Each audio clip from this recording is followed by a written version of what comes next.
నమస్తే, welcome to our channel. నేను ఆదిత్య. వరద ప్రభావిత ప్రాంతాల్లో సీఎం చంద్రబాబు సుడిగాలి పర్యటన చేస్తూ ఉన్నారు. సో మరి అక్కడ రైతులతో మాట్లాడి వారి కష్టాలను అడిగి తెలుసుకున్నటువంటి ఆయన కన్నీట నీరు పెట్టుకున్న సందర్భాలు మనం మీడియా వేదిక చూస్తూనే ఉన్నాం. సో మరి తక్షణమే అక్కడ రైతుల్ని ఆదుకుంటామని ఆయన భరోసా ఇవ్వడం జరిగింది. సో అధికారులు కూడా ఆదేశాలు జారీ చేయడం జరిగింది. మరి ఈ అంశం గురించి మాట్లాడడానికి ప్రస్తుతానికి మనతో పాటు స్టూడియోలో ఉన్నారు ప్రముఖ సీనియర్ జర్నలిస్ట్ అలాగే పొలిటికల్ అనలిస్ట్ జగదేవ్ గారు. సో సార్ని అడిగి పది విషయాలు తెలుసుకుందాం. సార్ నమస్కారం. సార్ నమస్తే. వరద ప్రభావిత ప్రాంతాల్లో సీఎం చంద్రబాబు సుడిగాలి పర్యటన మనం చూస్తూనే ఉన్నాం. ఆయన వయసుకు మించి చేస్తున్నారేమో అనిపిస్తుంది. ఇప్పుడు అక్కడ రైతుల కష్టాలు విని ఆయన కళ్ళమ్మటి నీళ్లు పెట్టుకున్న సందర్భాలు కూడా మనం చూసాం. ఇప్పుడు వాళ్ళకి ఆదుకుంటామని భరోసా ఇవ్వడం జరిగింది. అధికారులు కూడా అప్రమత్తం చేశారు. మరి రానున్న రోజుల్లో వీటిని ఎంత త్వరగా వీళ్ళు పూర్తి చేసే ఛాన్సెస్ ఉంది? ఈ నష్టాలని నష్టంని అంచనా వేయడానికే కొంత టైం పడుతుందండి. ఇంకా అలాంటిది నష్టాన్ని పోడ్చడం కానీ లేదంటే ఉన్న గుంతల్ని గండి కొట్టినప్పుడు గండ్లని కరకట్ట ఎవడైనా తెగిపడితే వాటిని టైం పట్టుతుంది. యంత్రాంగము ఎంత పని చేసినా కూడా ప్రతి ఒక్కరికి కూడా కొంత సమయం కావాలి. కాకపోతే దాన్ని కూడా రాజకీయం చేసి అంటే ఎక్కడ కరకట్టం కూడా తెగ్గొడితే అక్కడ ఉండే కొన్ని ఆశ్రమాలు మునిగిపోతే కొన్ని ఉన్నాయి లంక గ్రామాలకు సంబంధించి. ఇంకా నష్టం అయితే ఎలా చేస్తారు అంటే చూడండి, అక్కడ రాజకీయం కోసం ప్రజల ప్రాణాలు పోయినా పర్వాలేదు, మా రాజకీయం నిలబడితే చాలు అనుకునే స్థాయిలో వాళ్ళ రాజకీయాలు చేస్తుంటే ఎక్కడో సినిమాల్లో చూపిస్తే ఇంత దారుణంగా ఉంటారా అనిపించేది. కానీ ఇప్పుడు ఇవన్నీ చూస్తుంటే మొన్న ఒక చిన్న ఊరు ఏదో లంక అబ్బాయిది ఇక్కడ సిటీలో జాబ్ చేయడానికి వచ్చాడు, హైదరాబాద్ సిటీలో. అబ్బాయిని ఇలాగ, బాబు ఏంటే మీ దగ్గర అంతా మునిగిందట అంటే, మాది పర్వాలేదు సార్, కరకట్ట ఉన్న వాళ్ళు కొంత బాగానే ఉంది అంటే. ఏంటి మరి ఒకవైపు కరకట్టను కూడా కావాలని తవ్వేసి వాటర్ వచ్చేలాగా కొంతమంది ప్రయత్నిస్తున్నారట, మరీ అంత నీచంగా ఆలోచిస్తారా ఉంటారంటే, లేదు సార్, మేము అక్కడ మా వాళ్ళు కూడా కొంతమంది కాపు కాశారండి, తవ్వేస్తారేమో భయంకి ఈ వార్త అయితే స్ప్రెడ్ అయిందండి. మేము అక్కడ ఉండడం వల్ల ఎవరు రాలేదండి.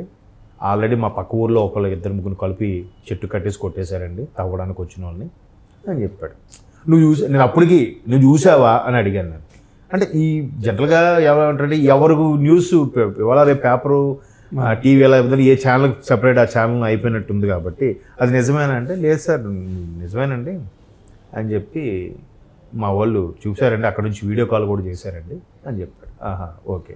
అంటే ఇట్లా జరిగితే చంద్రబాబు నాయుడు లాంటి వ్యక్తి ఇంకెలా చేయగలుగుతాడు? ఇప్పటికే ఆయనకి ఎంత ఇమేజ్ వచ్చేసిందంటే, ఒకవైపు కేంద్రం నుంచి ఒక్కొక్కటి నిధులు రావడం, గ్రాంట్గా రావాల్సింది అది మేమే భరిస్తామని చెప్పడం, 90% మేమే భరిస్తాం, 10% మీరు భరిస్తే చాలని చెప్పి 15,000 కోట్లు అమరావతికి శాంక్షన్ చేయడం, రాష్ట్రానికి ఒక 2 కేంద్ర మంత్రులను ఇవ్వడం, అంతకుమించి ఆయన ఏం ప్రజలు చెప్పినా ఒక్కొక్కటిగా నిన్న కూడా బృందాన్ని కేంద్ర మంత్రి బలగాల్ని పంపించడం, నేషనల్ రెస్క్యూ టీం వాళ్ళు కానీ నేషనల్ డ్యామ్ సెక్యూరిటీ అథారిటీగా NDSA వాళ్ళు కానీ వాళ్ళందరూ పరిశీలించి వీళ్ళు కేంద్ర ప్రభుత్వమే స్వయంగా పంపించి చంద్రబాబు నాయుడు గారితో మాట్లాడించి దానికి సంబంధించిన శాంక్షన్ చేయడం, ఇవన్నీ ఒక ఎత్తైతే మీరు అన్నట్టు వయసును పక్కన పెట్టి ఆయన క్షేత్రస్థాయిలో అక్కడే ఉండిపోయాడు 4 రోజులుగా.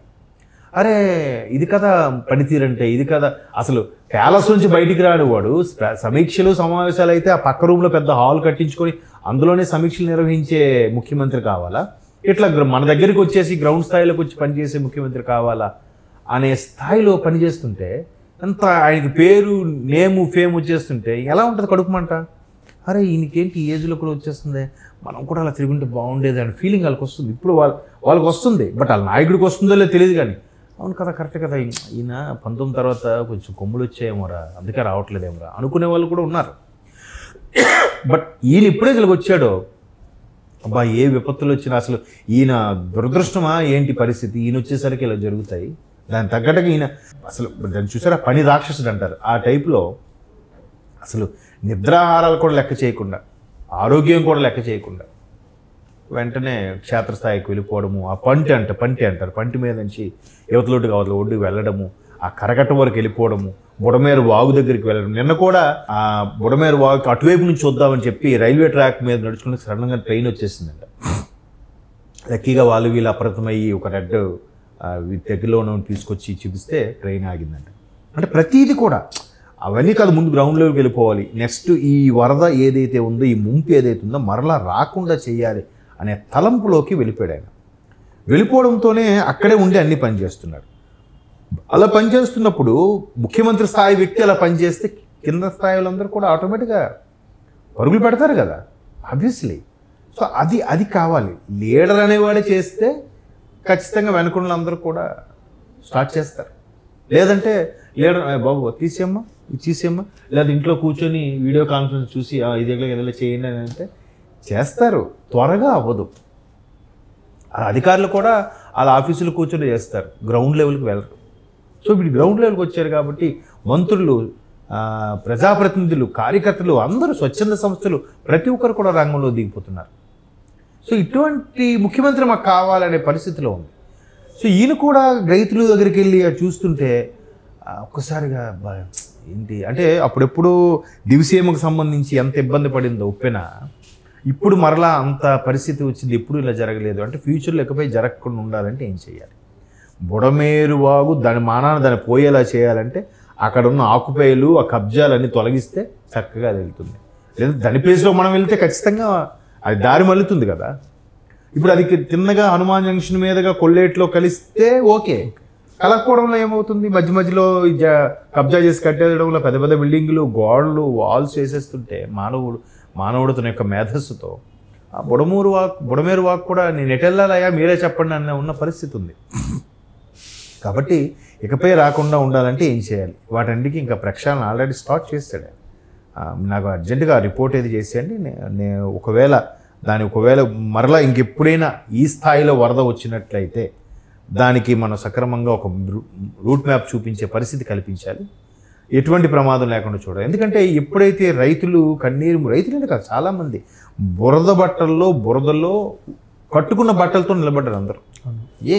అసలు పవరే లేకపోతే ఫోన్ ఛార్జింగ్ కూడా ఏం పెట్టుకుంటారు? ఆ ఫోన్లు కూడా ఎక్కడ కొట్టుకెళ్ళిపోయో తెలియదు, ఎక్కడున్నాయో తెలియదు, ఏమీ లేదు.